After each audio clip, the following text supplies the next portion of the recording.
In today's video, I'm going to teach you how to change the default group in Zendesk.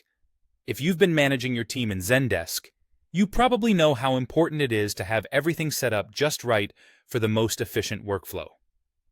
One aspect of your setup that plays a crucial role is the grouping of your team members, which ensures that tasks are assigned seamlessly and everyone knows their responsibilities. Changing the default group can be essential if your current default doesn't quite fit your needs anymore or if your organizational structure has evolved. To begin, you need to head over to the Admin Center. This is where all the back-end management of your Zendesk account takes place. You'll find a variety of options here related to your account settings, users, and more. Once you're in the Admin Center, you'll want to navigate to the section labeled People. This is the area where you can manage users and permissions, which is key for setting up your team just the way you need. Within the People section, look for Team. This is where you can organize your agents, define their roles, and ensure they are grouped strategically. Under Team, you will find Groups. Clicking on Groups will bring up a list of all the current groups in your Zendesk account. These groups help you assign tickets based on the expertise or function of your teams, making sure the right people are working on the right tasks. Now, the next step is to locate the specific group that you want to set as your new default. As you scroll through your list of groups, think about the primary functions of each group.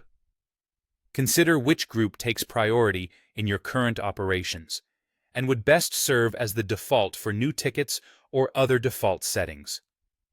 Once you've found the right group, you'll need to click on it. This action will bring up more detailed settings for that group. Here, you have various options to customize how the group operates. But for now, our focus is on setting it as the default group. Look for the option that says Set as Default.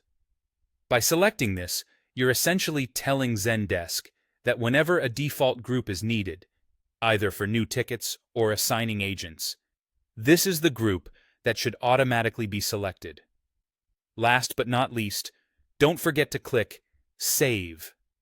This step finalizes your changes and ensures that Zendesk updates its settings to reflect your new default group choice. And there you have it. You've successfully changed the default group in Zendesk. With this new setup, your workflow should be more aligned with your current operational needs, allowing your team to function more efficiently. If you have any other questions about managing your Zendesk account, feel free to check out our other videos and remember to subscribe for more tips and tricks. Thanks for watching.